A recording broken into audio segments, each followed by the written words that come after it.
2019, début 2020, qu'il y avait besoin de cet isolement, et même un isolement peut-être encore plus isolé.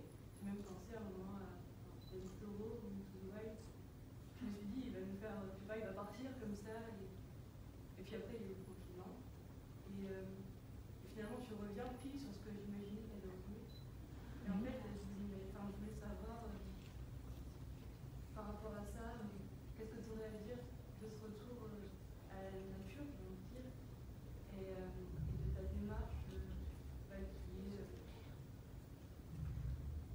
pile sur l'écologie, j'ai envie de dire, puis même par rapport des tweets où tu montres des potagers, des machins. Bien sûr, bien sûr.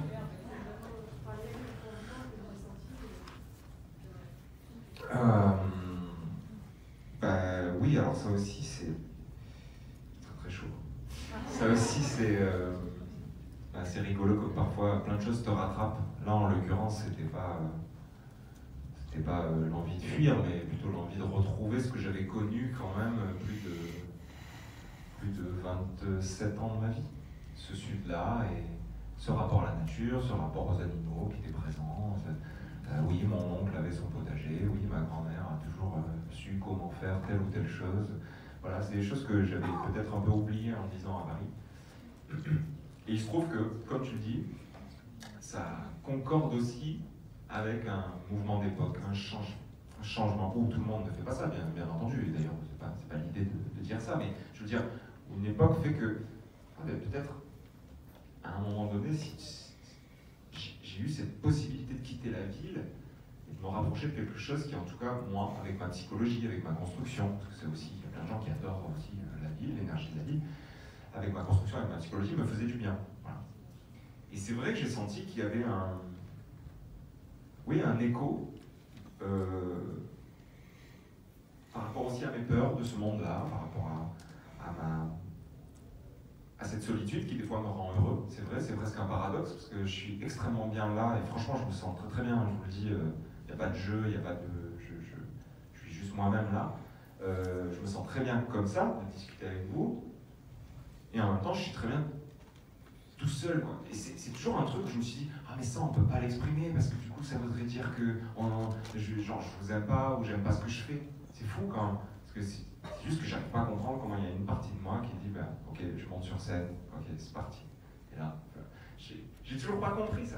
Mais c'est juste qu'en fait, il n'y a pas à comprendre, parce que c'est complémentaire. Et je pense qu'on est toutes et tous un peu habités par ça, par des versants A et B, enfin, par vraiment des zones totalement opposées, par nos paradoxes.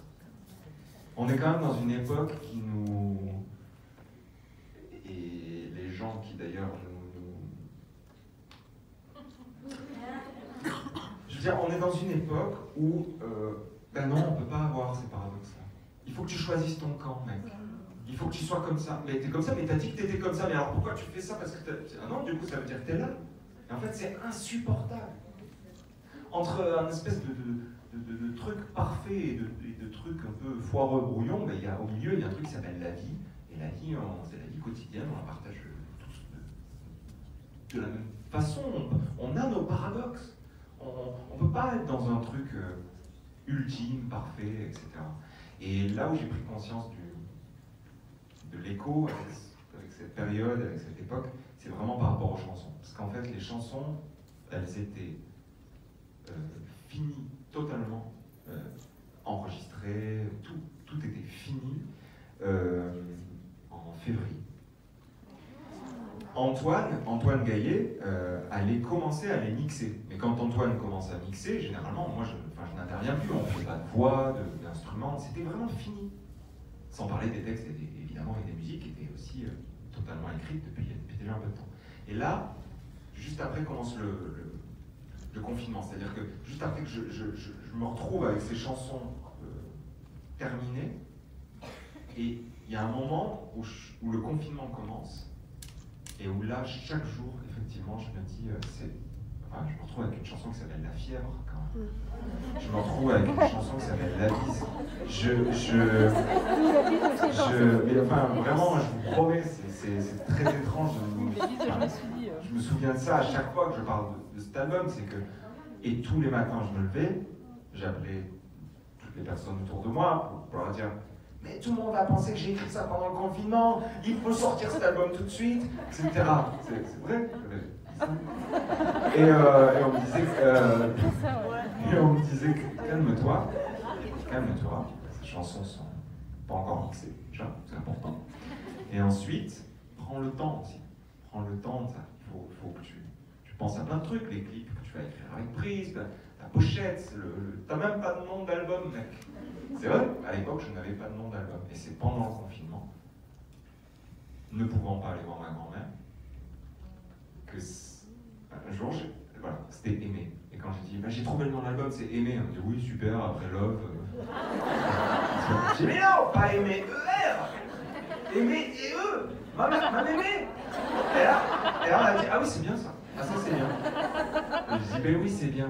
C'est doux, c'est ma grand-mère de 99 ans sur des chansons. Je chante avec deux petites, une de 8 ans, de 10 ans, enfin, c'était trop bien. Enfin, mais voilà, le rapport à l'époque, mon rapport à ce monde-là, il est étrange. J'ai envie d'être avec Simone, Jean-Marc et Blanc de Courgette, et en même temps, j'ai trop hâte de vous annoncer qu'il y a un moment où je vais monter sur une scène, chanter, courir, transpirer et transmettre aussi, quoi. C'est très bizarre. Et c'est dans ces paradoxes-là, et d'ailleurs dans la vie de tous les jours, je vous invite à y penser et penser à les cultiver. Parce que souvent, ce qu'on nous reproche, c'est précisément ce qu'on est. Et ce qu'on est, c'est quand même important. Voilà. Merci.